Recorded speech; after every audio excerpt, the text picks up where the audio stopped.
No, Okay. okay. We're the only ones sharing. Okay. Put that away. I Okay, can't, 2 o'clock. All right, 2 o'clock. 2 o'clock. Hey, oh, I don't need to see me. Yes, I think the other participants, we can get one of those. and when we get to questions, I have questions. Good afternoon, everybody. We've just got the signal that we're live. So Kevin and I are going to do a forum on candlestands. We've done many of these over 10 years, but we've never actually concentrated on candlestands. And so this is very interesting this week when we decided to use that as our topic. And then we went around the shop in our adjoining building and collecting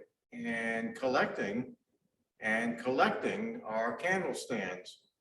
Actually, for a while, I thought I was the sorcerer's apprentice. They were just coming out of everywhere. And some of these have been in various locations in our building next door and probably haven't been out in a long time because we just have so much limited space in the shop. So we have about 30 candle stands, and we're going to speak about them and what their purpose was and how they were constructed and how they changed by regional characteristics. And go ahead, Kevin, you can jump in and we'll do our usual song and dance routine. All right. Good afternoon, everyone. Yeah, thanks for coming to Nathan Liverant and Son and our Zoom forum, and glad you're all back and we're happy to be here. A little bit of housekeeping. If you have questions, put them in the chat and we'll try to answer your questions as we go along. And we're really happy to be here, and it was fun to put all these candle stands together because typically they're spread out throughout the shop and the chairs and everything in between, chest of drawers. So to get to see them all together was pretty exciting. And I think candle stands are a really interesting example of early American furniture because they can really highlight regional characteristics as well as the great individuality and individual expression of the cabinet maker. There's no real formal candle stands. I guess there's some styles in the more urban centers of Boston, Philadelphia, New York, where it was pretty much a standardized style. Of course, we're fortunate, we feel, to handle mostly New England pieces. And in New England, there's all sorts of different candle stands, every shape and size, and round top, square top, rectangular, tilt top. There's just such a great variety. And so I think it's fun to take a look at these. We have a few that have a real special story to tell, with some great history. And so I guess we'll just jump right in. And I get these range from about 1730, 1740 till 1820, I think is about the range that we have today. Do you agree? Yeah. I think maybe we should first touch on what the purpose of a candle stand. And I think it's, if people think of it only to use to hold a candle and a candlestick, that perhaps might be not fair to what they actually are. They were basically utilitarian objects. I mean, you could use them for anything, any purpose, but most of the houses in the 18th century, the early 18th century, were much sparser in decoration, in furniture, than we think they were, or at least the way we tend to decorate. It's when we see inventories of 18th century houses, they really were pretty sparse. You know, they might have a couple of chests, bureaus, they might have had a couple of candlesticks or Betty lamps, which were grease lamps. And so most of their furniture was pretty sparse. And during the winter months, they all sort of bundled in together and hung around the big fireplace.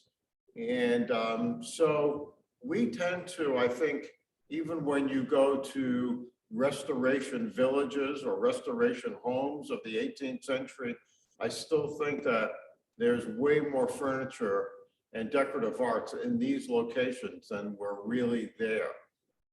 Candles were expensive. Only wealthy people could expect to have candles in their home. Most of these were for lighting, and in urban centers, yes, they would have had candles, of course, and that's why there are so many survivors of 18th and 17th century candlesticks, brass often, sometimes iron, various metals. But so this candlestick could be moved around the house quite easily. It had the drip pan, so when you were walking around, you didn't drip wax on the floor and start a fire. But I really think that, you know, they could have their TV dinner using one of these candle stands. And, you know, there was just any purpose they needed for these little tables was what they were really for.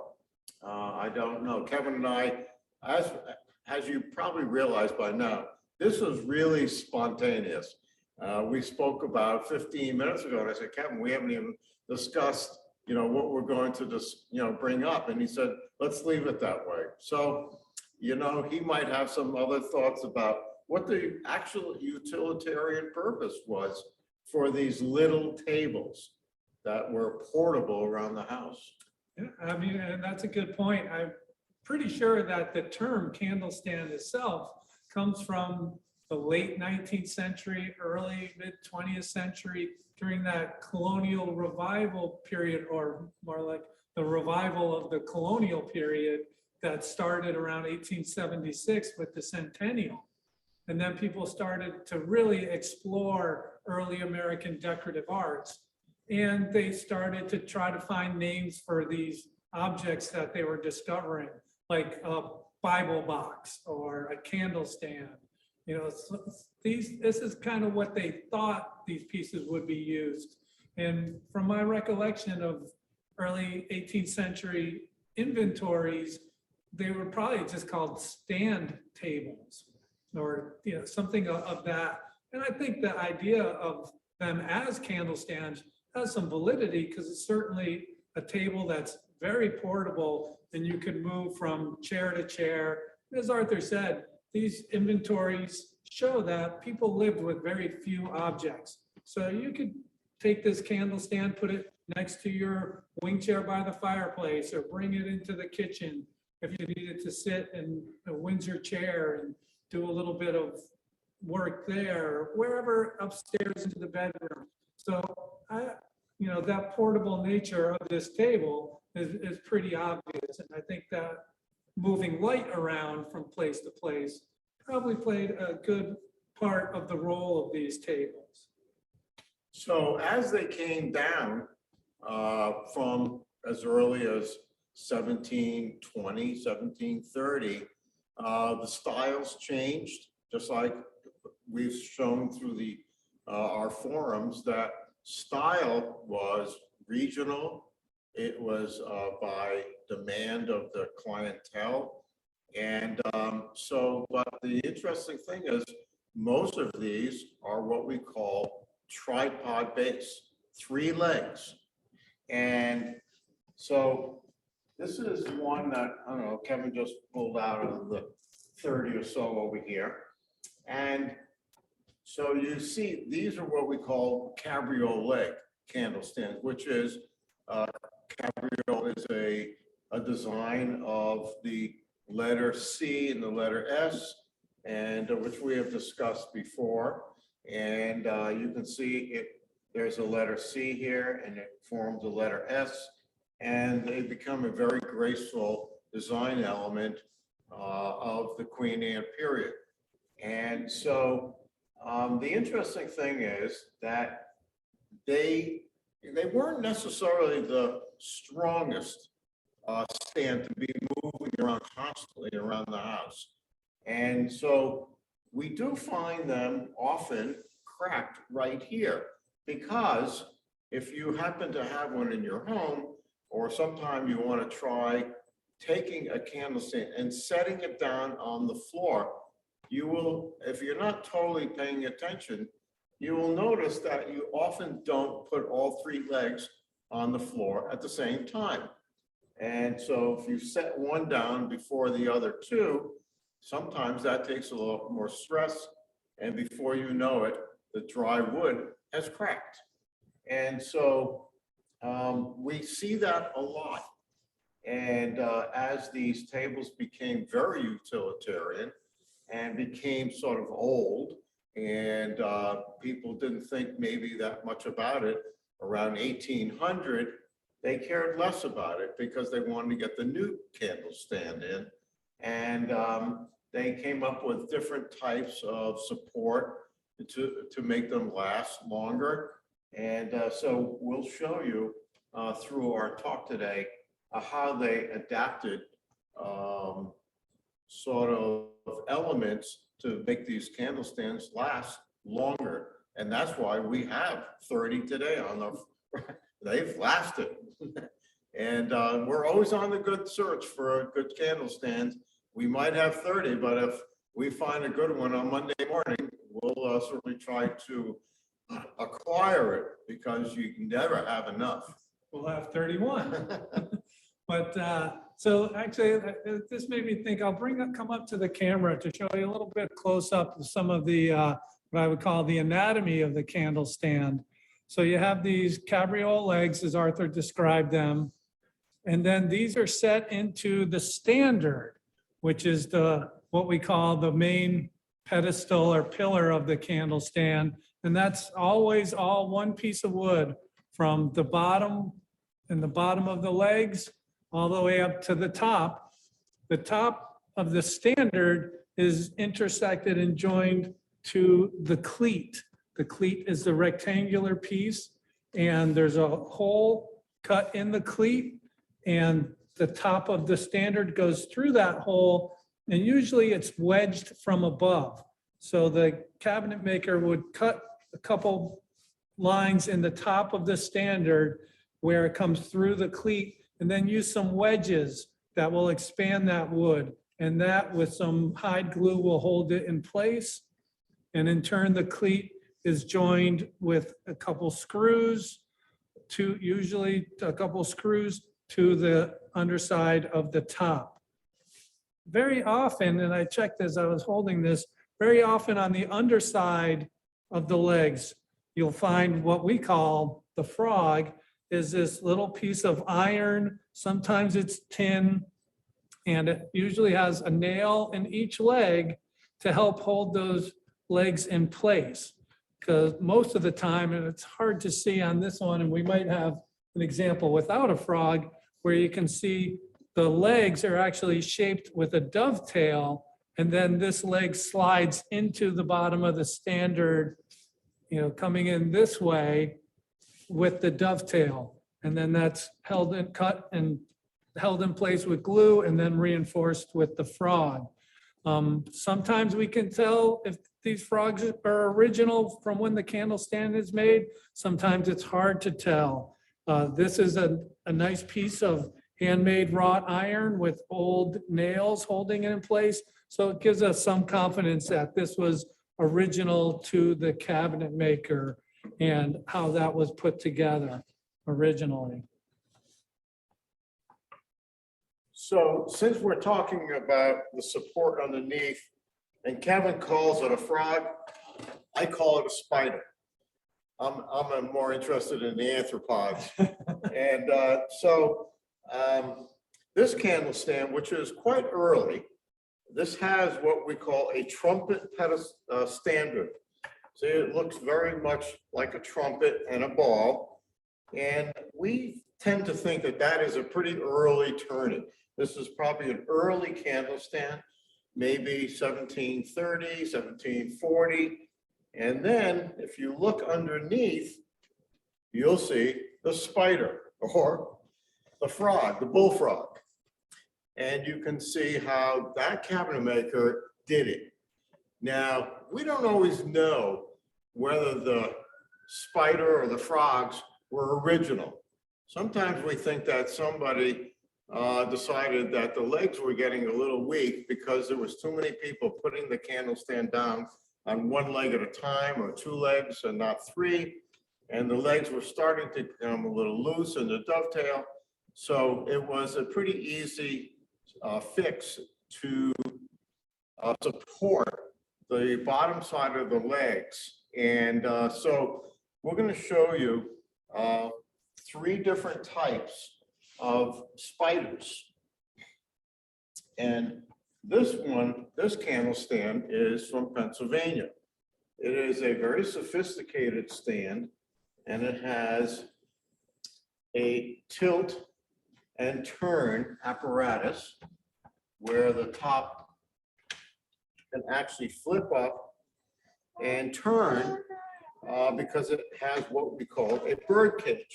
It's a great candle stand in the form of it, and utilitarian uses, great for Scrabble or games, and because you can actually spin it around. And you'll see later on, we're going to show you a tea table, which was a much bigger form of a candle stand, basically. And you can see how this spider is beautifully done with a wrought iron support and early 18th century nails. So we think that this is probably an early original part of this particular candle stand. And that candle stand dates from about 1775 or so, maybe 1770 till about 1790. It shows that real beautiful kind of hardy form of Chippendale style with a lot of weight and emphasis on decoration and design. Really nice quality. Turning to the standard, I want to show that compressed ball. The way the compressed ball is turned and decorated has these raised beads and beautiful, elegant cove moldings, OGs, a really nice attention to detail, and something that you expect to see more in that urban setting of urban design. Even the pillars up here on the bird cage, if they can pan up a little bit.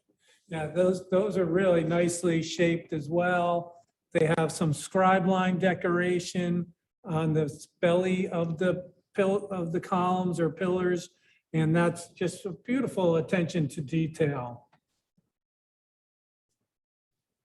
So then we'll show you another adaptation that we have become very fond of and very familiar with, because the only time we see this is when there's an origin, we think of Norwich, Connecticut. And somebody, and we don't know who that is because candle stands are rarely signed. They're rarely identified to the maker. You know, they were inexpensive tables for everyday use. And we think that perhaps maybe the cabinet makers didn't want to necessarily put their name on everything. And so in this particular case, this cabinet maker was very clever. We've had this probably 10 times or less maybe through the years. He actually made a wrought iron ring that fits right around here, and I'm going to try to bring it up closer so you can see it.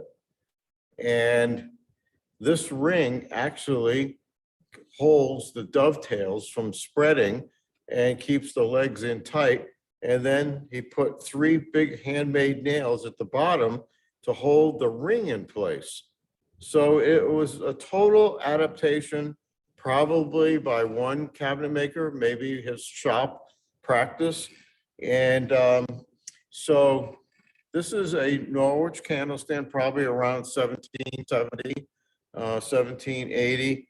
It's cherry, and it's a classic example of New London County cabinet making and originality. Yeah, let me just hold this too, so you can get a good look at the standard, because this design is, like Arthur just said, the great quality of New London County cabinet makers and design. And so you have these big ring turnings here on the standard that are graduated a little smaller on top, a little larger on the bottom. And so that, and you can see if I turn it out, they really project out from the center of the standard. And again, that's all one piece. So that's a lot of turning and a great skill of the cabinet maker and the lathe to go from such a narrow section to a wide section, back to narrow, back to wide, and then this really nice bulbous turned baluster in a very, very thin cove below the baluster. So that is something that we look for and we find in New London County furniture, New London County candle stands, and even the feet on this one show a great quality to the little carved pad that's under. That's also one piece that's part of the foot and really adds a nice quality of detail to the carving and the skill of this cabinet maker. So what if they didn't want to use a spider or a frog? And maybe they were really proud and they just thought that their candle stand, the dovetails, which runs the entire height of the top part of the leg. And you can see on this particular one, there's great dovetails. They have remained in perfect condition. Nobody's ever mistreated this candle stand. They've never had any, additional frogs, or they never seem to have an original one. And this candle stand is probably Rhode Island. It has the most beautiful cleat underneath the top, which is a big piece of chestnut, which is indicative of Rhode Island cabinet making for secondary wood. And whoever the cabinet maker was used a beautiful piece of chestnut, and the top is just the most gorgeous feel to it. It's mahogany and it just ripples. And from years of rubbing, and you can actually feel the plane marks, but that cabinet maker made a beautiful stand, simple, nothing too elegant, but the simplicity of it is the most successful part of this. Yeah, and I really like this candle stand too, once again, for that use of the wide and the narrow turning. And down here at the bottom of the pillar, you can again see how that really stands out from narrow to wide to narrow. But instead of using prominent rings on the top of the baluster, this cabinet maker is, again, Arthur said, went with the simplicity of having them below the baluster. And even this nice compressed disc is a very kind of common feature. But to me, this is this is very sophisticated and elegant, just in its proportions and balance. It really has a nice shape, nice size, and each element from the top to the standard and the legs are all really nicely put together and proportioned. So the question might be, what do they use for woods? Actually, they were the uses of the wood, of the primary wood for candle stand, was as variable as the cabinet makers who built them. They used everything, anything that was available, anything that they wanted to highlight. And so they used mahogany in the urban areas where the cabinet makers had access to the incoming ships. We actually have one right here, which we have not had too long. And this one is mahogany. And we think this is the Goddard-Townsend school of Rhode Island, of Newport. And they had great opportunity to purchase off the ships really wonderful mahogany. And so this one is what we call a dish top. And the way it was made was they actually scribed in around on this board where they were going to turn the edge to have the dish top. And so it's a very successful, very simple and amazingly simple lines. They don't have any decoration down the bottom. There's a minimum of decoration, but look at how elegant it has. It's very timely, very sort of contemporary in design. And so that is the ultimate, that's mahogany. And usually we find that in the earlier stand we just showed from Pennsylvania with the birdcage, that is mahogany as well. And they use in Connecticut, cherry. Well, before we leave this one, just a couple things that I thought of. So I'll bring this up to the camera so you can really get a close look at that dish top and how that lip is nicely turned. And that's a good 1/4 of an inch down.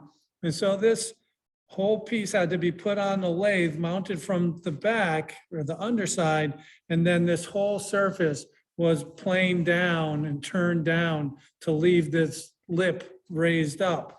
And often, and as on this example, it's partly hard for you to see, but there's some really nice little delicate details to the beading and the shaping of that dish turned top to give it extra elegance. What's nice too is that when we are looking at a candle stand, the one thing for authenticity, it's important to judge the age through the shrinkage of the wood. And on a round dish turned top, you can certainly do that. And I don't have a tape measure with me, but I know that the width of this top across the grain is more narrow than the length of the top that's going with the grain. Arthur went to go get a tape measure to double check my eye, but wood will shrink along the grain. So you'll find these round turn tops that have shrunk along the grain. And so across the grain will be more narrow, with the grain will be longer. It was obviously all one size when it was originally turned. You want to go ahead and measure it? Okay. This is across the grain here. All right, we'll go with the grain first. And that is 19 1/4 inches. Going in the opposite direction, 90 degrees, and this is 18 1/2. So it has shrunk 3/4 of an inch. And wood, as the human body, is pretty much water, all water. So as these boards, just like a door in your house, or the floorboards in your home, you will notice that in humid weather, on a hot August humid day, doors will expand and they don't open so well. Well, and then in the winter, just like on February 5th, 2022, you're going to get more shrinkage. So that is one of the ways that what we look for, especially on these dish tops. And here is another one that we also have, which will also give you an idea of how much shrinkage. And this one is 20 3/8. And going across the grain is 19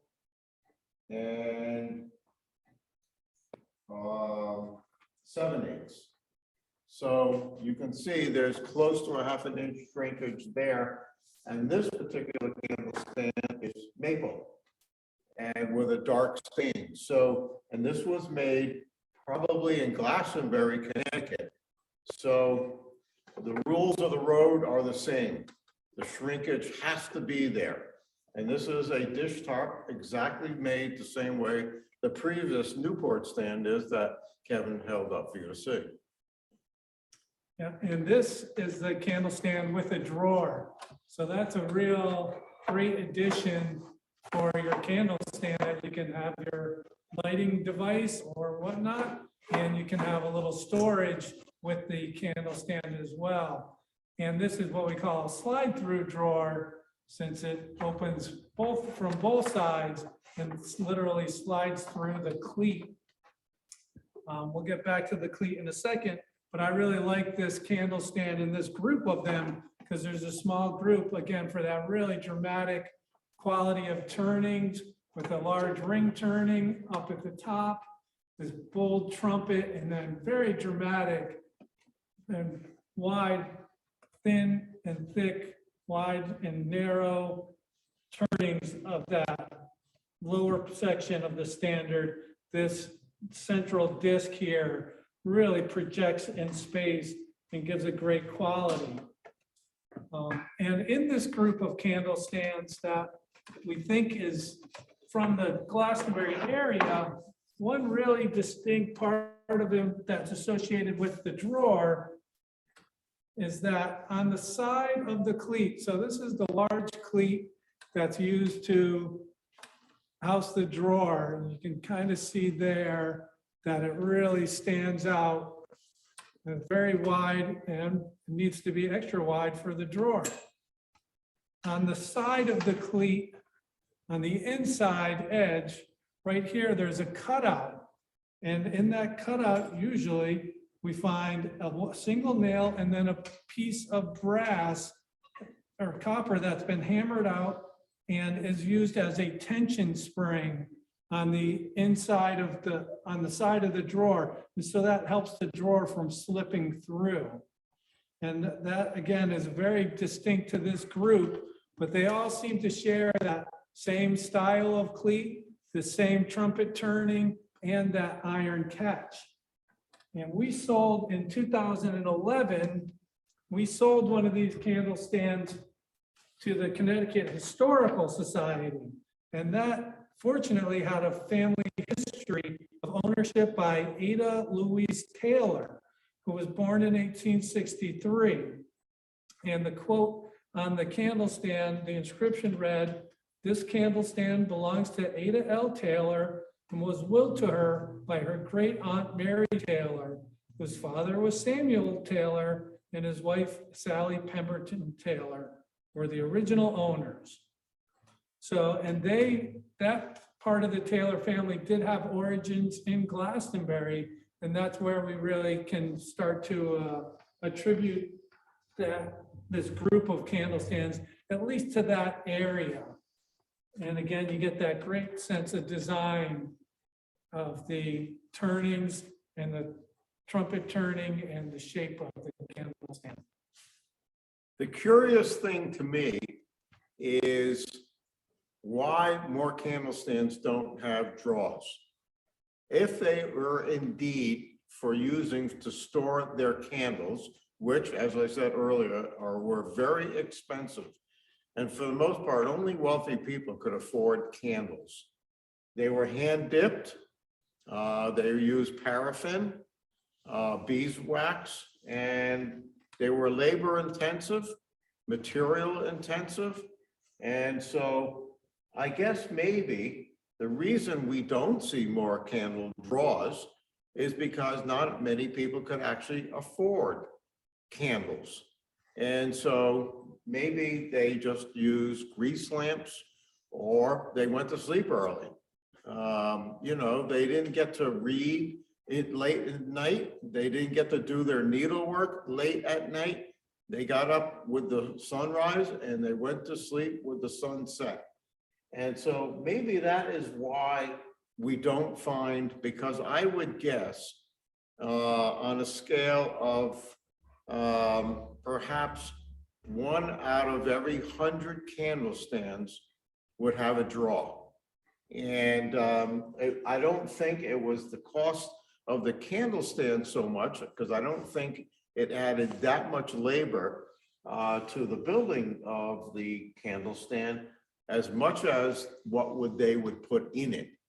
And so these were dovetailed sides. And so we have, since 2011, when we discovered the one with the family history, we have probably owned probably 3 of these candle stands with the little metal insert inside, which serves as tension spring so that the candle draw won't slide out, fall on the floor, and get broken. So they're very clever. You know, the term necessity is the mother of invention. And so, you know, somebody who had these expensive candles decided that they better have their own candle drawer and where they could have easy access. And that's probably why there are some of these, but not many at all. And it's always a premium when we do find candles stands with candle drawers. Gigi, I think I see a notification for a question in the chat.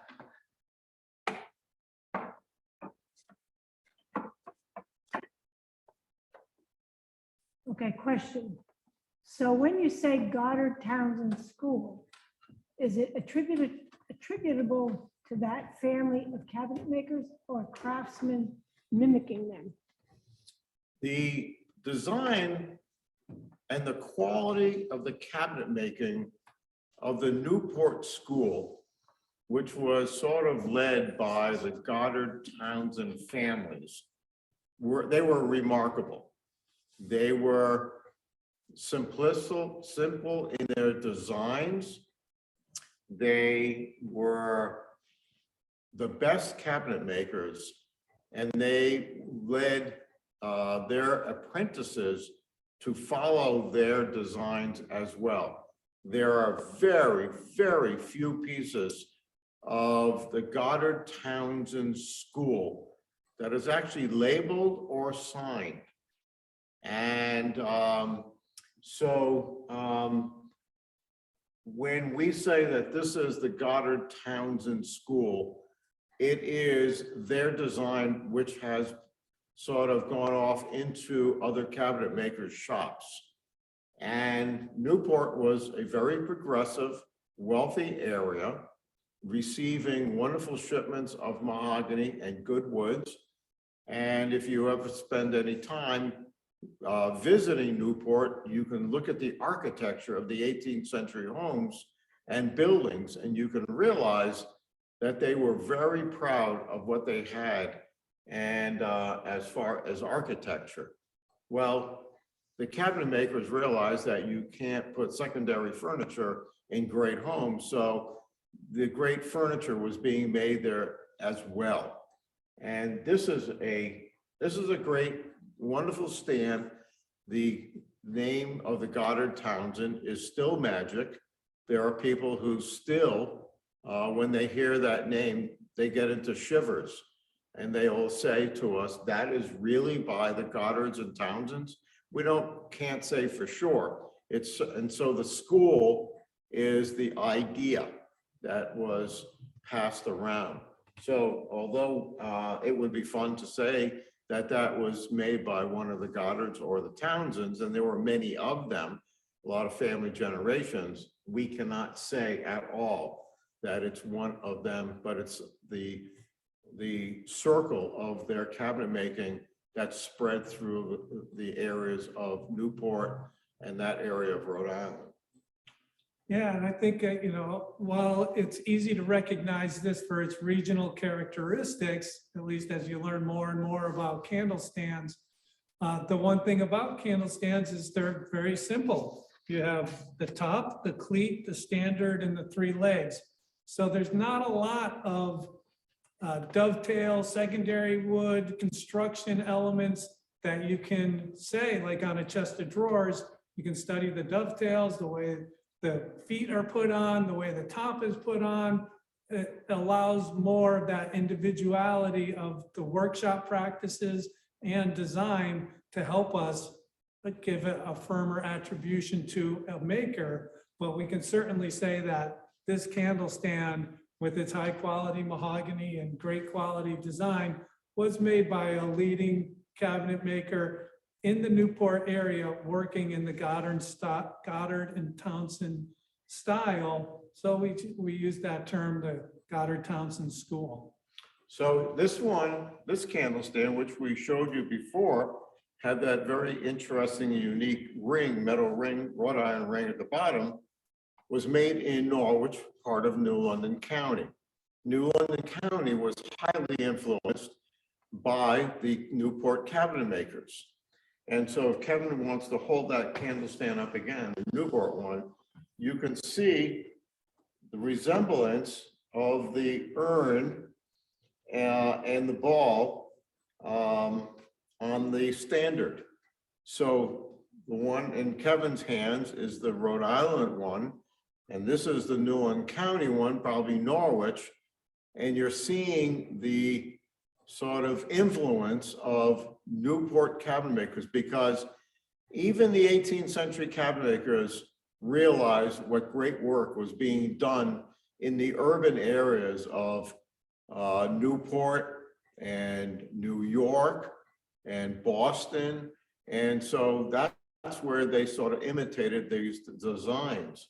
So I think having these two side by side right now is a wonderful opportunity to study. And that's why we have 30 candle stands. You can never have enough.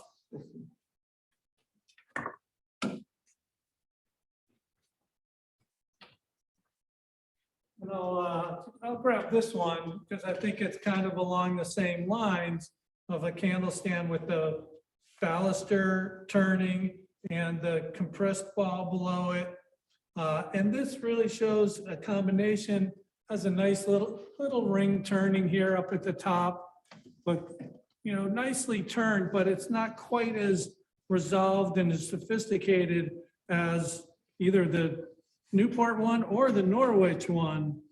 But this cabinet maker did do his best to give it its own, not a dish top, but a tray top. And so this piece has that raised lip on the edge of the top that helps give it a little extra finish, a little extra flair, even a little practical aspect of keeping things on the top of the candle stand and not allowing them to roll off. But this, instead of being carved or turned from the hole, this cabinet maker just would apply these little strips of wood to the edge of the top. There you go. Sorry. Nice view of our carpet. And so you have these little applied strips that form the raised lip and the tray top. Again, you can see that nice color underneath here. And one thing with everything that we handle here, we look for consistency of color and oxidation, as the underside of the top and the cleat all has a nice consistency and a nice oxidation. And this also candle stand, I know some people will really love, and I'll try to get close here to the camera so maybe you can see the texture of that surface, because it's got a really great crackler, really extra heavy. You can see down here in the part of the leg that's really beautifully aged in patina.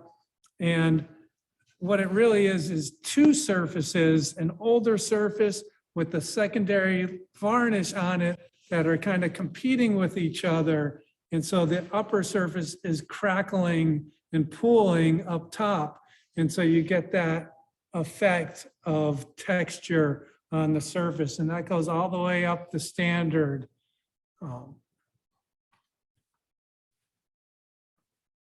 So I'm going to introduce another candle stand. This is what we call. We have a couple more questions. Okay, sure. Regarding Goddard-Townsend. great examples at the Brown House in Providence, Boston MFA, and the Met, right?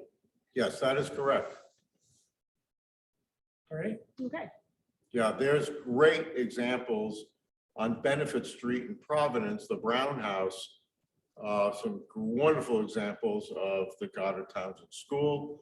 Going to Newport, there are certainly many examples in the Redwood Library, the Rhode Island Historical Society, and the Metropolitan Museum in New York. There are many attributed examples to the Goddard-Townsend School, and it's always a joy to see them. So as I was about to introduce another type of candle stand, this is the rarest of all. These iron candle stands were being made probably this was probably right around 1740 to 1760.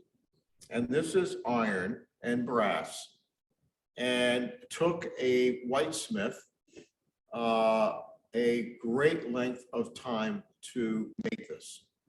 And they are extremely scarce. In the history of Nathan Liverant and Son of 101 years, we have only had 2. And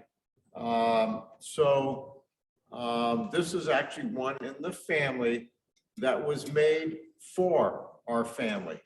It is not an antique because they are so sought after that even if we got one, a real one, it would be very difficult to keep. This is, after all, a cash flow business. So this candle stand, this element right here, goes up and down, and the candles actually fit into the candle sockets. And these were tremendously rare objects. They're mostly in fine collections or in museums today. And so my father chased one forever and didn't end up getting it. He passed away before the opportunity arose to acquire it. But we've only had 2 of these, and this, on a scale of 1 to 10, is a great form. The person who made this copied the great form, and so this was being made at the same time that the great cabinet makers were making really wonderful examples out of wood.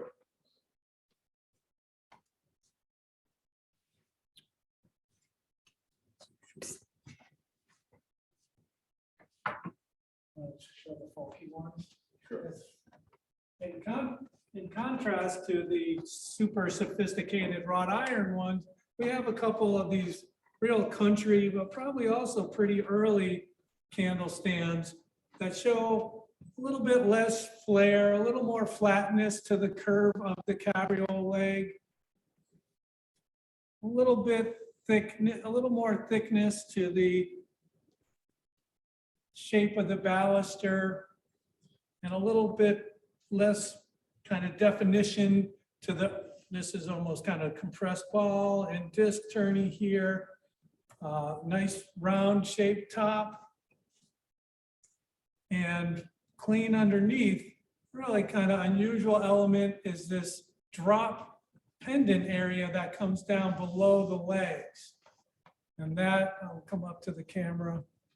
Here you can see that drop section, and that's kind of doing the purpose of the frog, but these legs are mortised in tenon, and they actually have wooden pins that secure the legs in place. So a cabinet maker kind of doing his own thing, and you would need those pins and mortise and tenon because this drop section is the same piece as the rest of the standard. So he mortise and tenon that in, and again, trying to do his own thing, but make a workable candle stand. You know, the little attentions to details, these nice little cusp returns here at the top of the knee.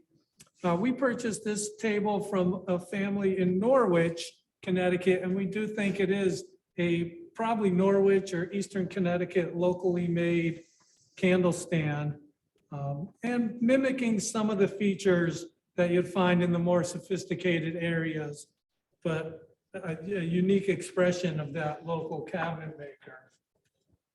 And so that one. And this is also sort of the epitome of somebody who saw a really nice candle stand in their neighbor's house and did their best about trying to imitate it. And the legs are very provincial, don't have much curve to it. The standard is okay, but the whole thing is just a sort of industrial arts reproduction of what he saw down the street. It's a very interesting, early, probably, with nice early red paint, but it doesn't compare to maybe a sophisticated professional candle stand maker. Well, it might not compare, but I think it's kind of like do you like vanilla ice cream or do you like chocolate ice cream? Because this certainly has a lot of character to it. And I really am intrigued by this standard because to me, it's like a stretcher on a William and Mary chair. So it really stands out as something connected to another piece of furniture and really of its own design and construction. Well, its own design anyway. So we mentioned earlier regional characteristics. And so this little stand, and I say little because it's about 2 inches shorter. These corners, which I'm going to hold up so you can see these corners right here, these are known to be made in Nantucket. So we attribute this candle stand to the island of Nantucket. There are books on Nantucket furniture. There's a museum, and this sort of spade on the corner is a very sort of regional characteristic that somebody started making over there. They were proud of it, and the cabinet makers decided that, you know, we'll try to use that on our candle stands and tables.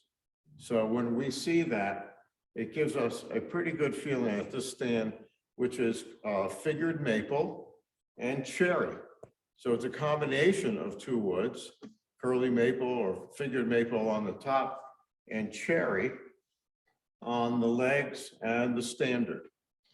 And so from there, we can sort of decide when we find things like this, where we might attribute these objects to.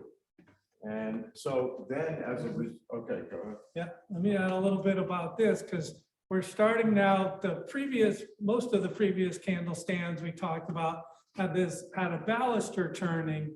And I think this is more of the neoclassical influence that's coming in at the end of the 18th century, say 1770 to 1795 up to 1800, where you get this urn shape to the standard. And it was definitely more popular in Massachusetts, so it might be partly regional characteristics, but there's a very large group of urn-turned standard candle stands. One thing I like about this table too that reinforces that attribution to Nantucket is this influence of Rhode Island. And you get, same as the Goddard-Townsend School candle stand, you get a very simple straight line across the bottom edge from the standard onto the legs. And that simplicity that we've said, I've heard that that's the Quaker influence from Rhode Island that just appreciated the simplicity of line, where often in Massachusetts candle stands, you'll get in Connecticut, you'll get a serpentine shape there below on the lower edge. So Nantucket being just off the shore really of Rhode Island and the cabinet makers holding on to that influence.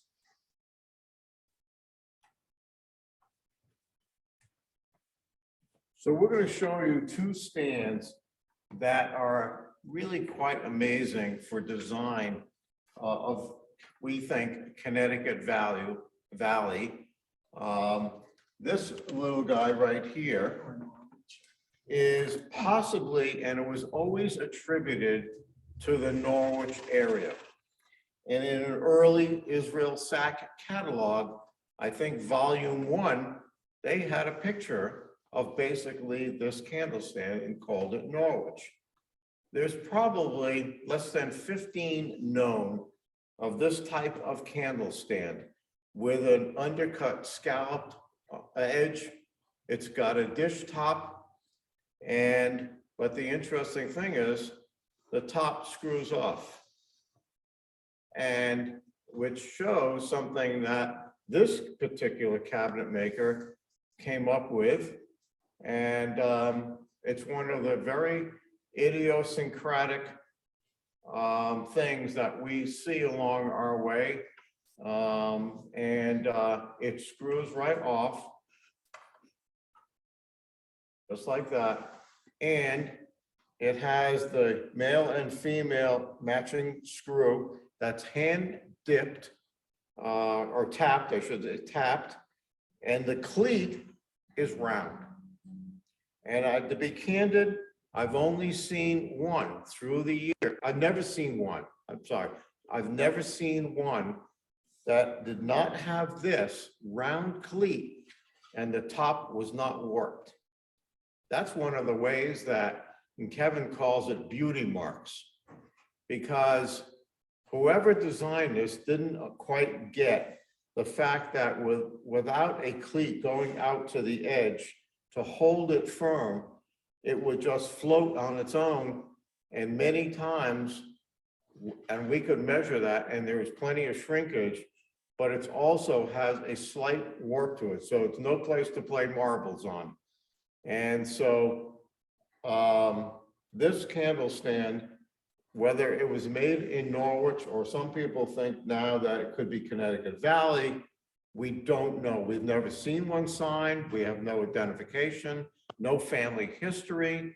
It's only because when that first catalog of Israel Sack, they identified it as Norwich. And my father found a few through the years in the Norwich area, but I don't know if that's enough to attribute it to the Norwich area, but it's probably Norwich or the Connecticut Valley. It's unique enough to be. Yeah, and I think to me, it makes sense as Eastern Connecticut or Norwich area for a couple of reasons. This projecting ring here up at the top of the standard that we found in other New London County examples. And again, that influence of Rhode Island with that straight edge along the bottom of the standard and the legs. I don't think all of them from this group have it, but there is a certain kind of emphasis on Rococo design, that really heavily carved, very extravagant design, that this table and that top with its own kind of simplicity, mimicking the Rococo design of a pie crust table, really, to me, that speaks more of a seaport like Norwich, with all the excitement and influence of outside design coming through the area, than the almost insular Connecticut River Valley. And we have another candle stand that is, to me, an amazing piece of sculpture. It is this cherry candle stand with porringer corners, and it has this dramatic pedestal standard, and the whole thing is really a symphony of design. And it's absolutely, it's perfect condition. It's a joy to look at. The edge is really wonderful. And we think that it has influence of the great cabinet maker in East Windsor, Connecticut, of Eliphalet Chapin. We don't think it's by him. It's almost a little sort of too sexy. He was very sort of middle of the road more. And although he did these corners on big tea tables, the combination with the dramatic standard, and it seems to be like somebody who might have seen Chapin's work and really appreciated it and went the next step in his own mind. So this one is a cherry, wonderful stand, and you can see a great cleat underneath that went the whole width, as compared to the previous one that we showed you with the round cleat that didn't go to the edges. And that's perhaps why the top warped. And we've never really seen one that has a perfectly flat top. Since we bring up Chapin, I'll show this candle stand, which I think does have a possibility of being from the Chapin workshop, and it certainly is qualified with the term Chapin School. And a couple of those elements that we look for in the Chapin School is firstly just a kind of a genuine quality throughout. And this candle stand really does show that attention to detail. It has the two rings turning it on standard, but they're very kind of slight, but very precise. The baluster really swells and has a great balance to it, a real vigorous feel. And at the bottom of the standard on the base, Chapin often used a series of scribe line decorations. And I'll come up to the camera a little bit too to see if you can see the scribe line decoration down through here.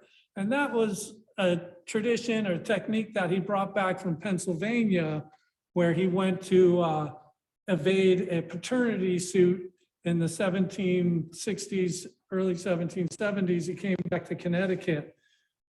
So he used that, adapted those Pennsylvania techniques.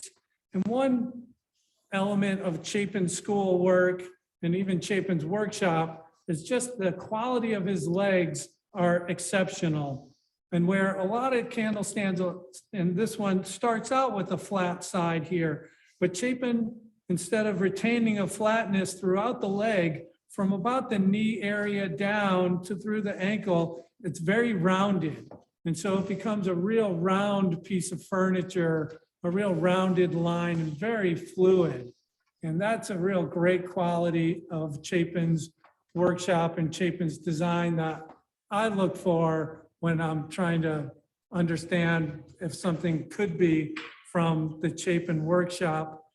His attention to detail, as I started out with, this cleat and the construction of this table shows that as well, with a couple little extra chamfers on the ends. The side of the cleat is nicely finished and angled and beveled. And then the top has extra security of having two wooden pins there to hold the standard to the cleat. So I think we would still call this Chapin School, but I think it has a real possibility of being from the Eliphalet Chapin workshop.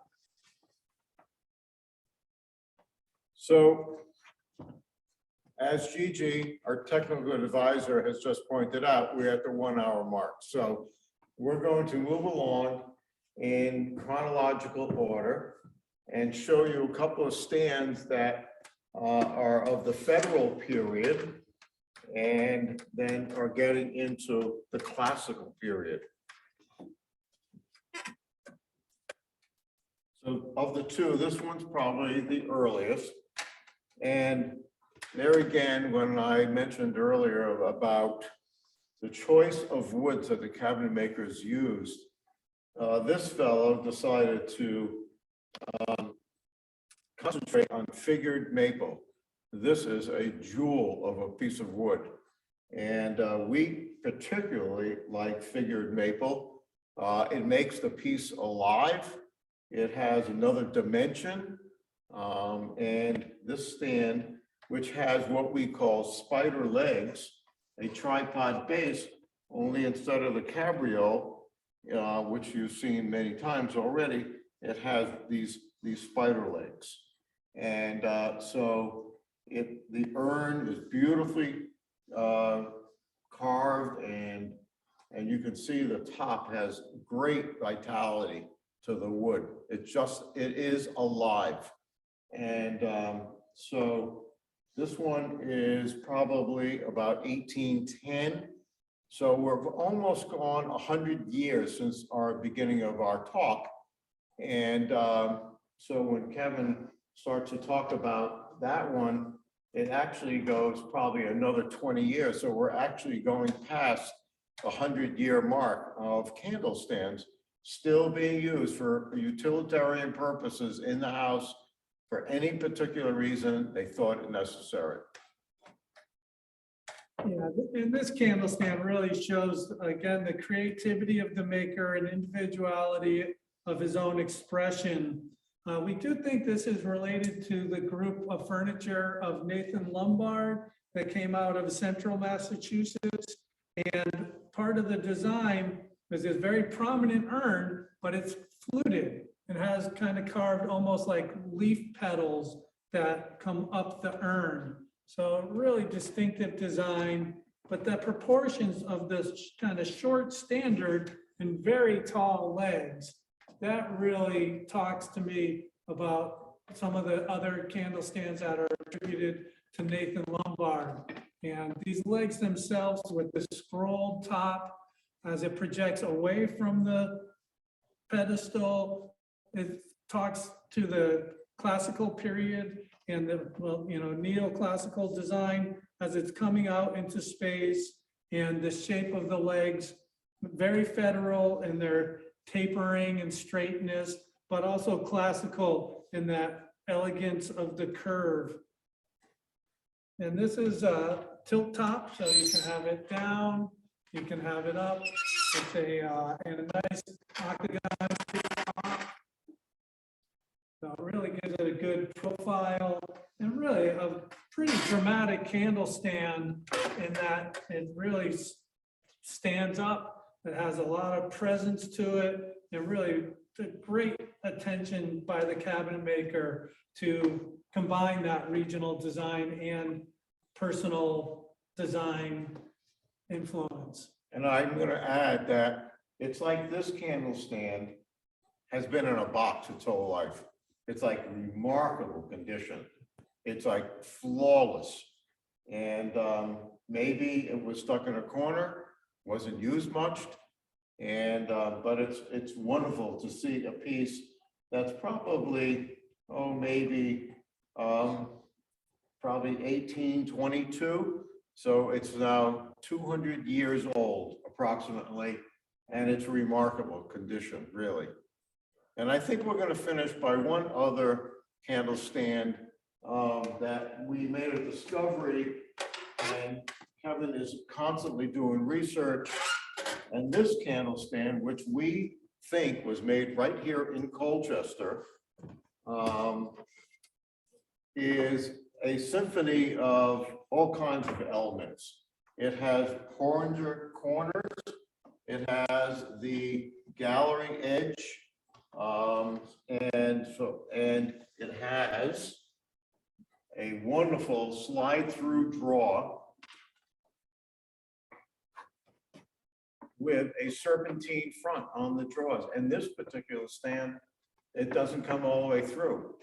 You can only go a certain distance, and it gets, because the way the cabinet maker made it, he sort of made it so that it's tight in the middle and very clever. So it doesn't get lost, and it only comes out a certain distance. Oh, there it is. Yep. It comes out one way. And you can see that we're similar to the candle stand that Kevin showed you, with a similar carving to perhaps what we might attribute to the Lombard school. And here we see something that I've never seen before, is this unique leg and foot. We don't really know who made it, but it comes with a history of E. Ransom. And the person we bought it from said the family history said it came from Colchester. Well, we know 2 E. Ransoms that it could be. And so this is probably because of the family history, the uniqueness, the choice of cherry. It just, everything seems to fit together that it was made right here in Colchester. And again, so the top is a kind of dish top or tray top, but this is not applied. This is all carved from the solid, which shows a real great commitment and skill of the cabinet maker. And that fluted almost urn of the column and projecting ring turns of the standard are really unusual. So the history, it's inscribed inside the drawer that Arthur's holding in chalk. It's very light, you probably can't see it on the camera, but it says Miss E. Ransom chamber. And I think it says chamber stand or chamber table, something to that effect. And so in the research, I found an Emma Ransom who was born in 1797 here in Colchester. And she was the daughter of the cabinet maker Amos Ransom II, who was born in 1760. And Amos Ransom is a very well-known guy, very well-known around here. And he is the only Connecticut, Eastern Connecticut, New London County cabinet maker to have his portrait painted. This portrait was painted by Joseph Stewart when Amos Ransom was living in Hartford. Later on in life, he became an important tavern keeper, and his tavern was a center for Connecticut politics and actually banking and society for savings. One of the first public banks in the United States was formed in his tavern. So Amos Ransom had a sister. Her name was Martha, and she was married to the cabinet maker Samuel Loomis III of Colchester. And Samuel Loomis III is well known for his great Connecticut masterpiece, this chest on frame that's at the Wadsworth Athenaeum. And it's probably hard to see, but this is a symphony of carving and turning and just a really great piece of furniture. It's on display every day at the Wadsworth Athenaeum. So always nice to go and visit there. So I think the creativity of this candle stand and its quality in carving and its family history does support an attribution to Amos Ransom, or let's say maybe even just a possibility that it could have been made by Amos Ransom right here in Colchester. And so that is pretty exciting discovery, because these candle stands are so hard to attribute and so few have known makers. But I love this candle stand, and I think it's really nice quality. All right, we're going for a couple more, and these are also among the rarities in the world of candle stands, miniature candle stands. And so you might ask, what are these for? We are in the camp that cabinet makers would make these as gifts for spouses, girlfriends, or children. And so this is a wonderful example of a cherry spider leg stand with notched corner top. And it's really a wonderful example. And then Kevin's got one in mahogany that is beautiful wood, and that's probably 18th century. It's a great example that somebody made. And then we have the ultimate, which I think we have a collection of miniature furniture made by a Dr. Keeler in New London from the years about 1922 up to about 1960. And he made 54 pieces of miniature furniture. They are exquisite, and every one is exquisite. But this one to us is even more so because how Dr. Keeler made this most of all the other candle stands we've shown you, the legs are actually dovetailed into the standard.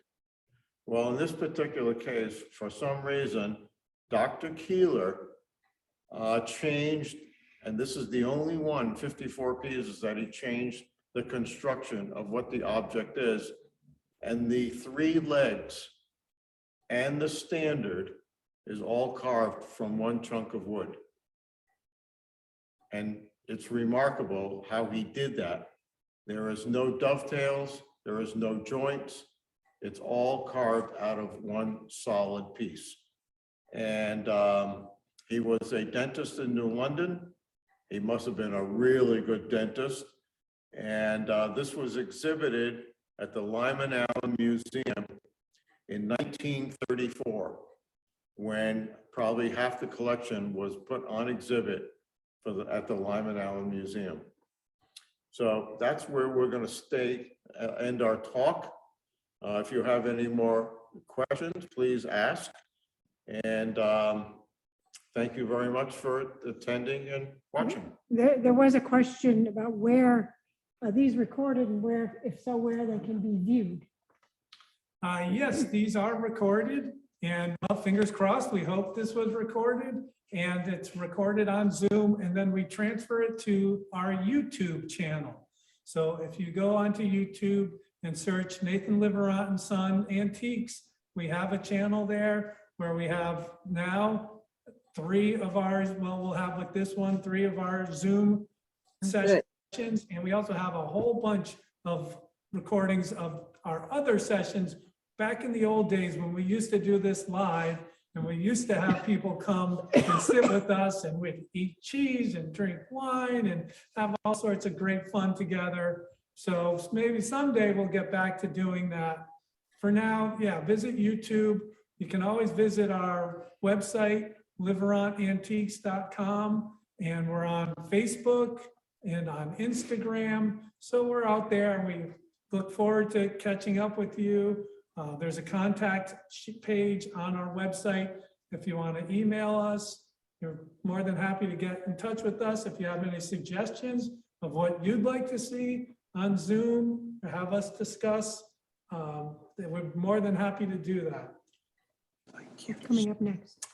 Arthur and Kevin? Now, we don't have anything else scheduled, so you can go to our website again and sign up for our email list, and we'll put you on the email list to keep you informed. Also, our shows and events page on our website, we'll keep these updated and let you know when we have another Zoom. But we'll be getting ready for the winter show, which has been postponed to the spring. And that's a big event, and that's in New York City later on in a couple months. So stay tuned for that. And then we're on to the Philadelphia show End of April. at the end of April. So we're going to be active. And of course, our shop is open. If you happen to want to come and visit our shop in person, we're here in Colchester, Connecticut, and we're at open Monday through Saturday, 10 a.m. to 5 p.m. So come on by, and would love to show you some candle stands, and we have all sorts of other goodies too. So thank you very much. Thank you, Gigi, for Thank doing the technical work. And Kevin, thank you. And Thank you, Arthur. okay. Anytime. So Questions there it or was, spontaneous and all. I'm not on. Okay. Okay. Bye. Time for a question or a comment? Yeah, if you want to ask a question now, go ahead. I really don't have a question as much as I'd like to thank you both, Arthur and Kevin, for this presentation. Very informative. And I'm the dummy that read so quickly the other day. I thought it was candlesticks, not candlestands, but I'm so glad you did candlestands. But I am sorry we can't all be together. And I look forward to the day when we can all get back together. And please continue these programs while you can. Thank you again. Thank you, guys. Thank you, Sally. Thank you, Sally. Anybody else wants to ask a live question? You can do that if you like. or send a chat question, or send us an email, or however you like. Okay, and we'll catch you next time. All right. Thank Thanks. you, Gigi. Thank Thank you you. all. Thank you. Bye. Bye. Bye. Thanks. I was gonna Hooray. ask, had another candlestick like the one I bought from him, and there's two of them. I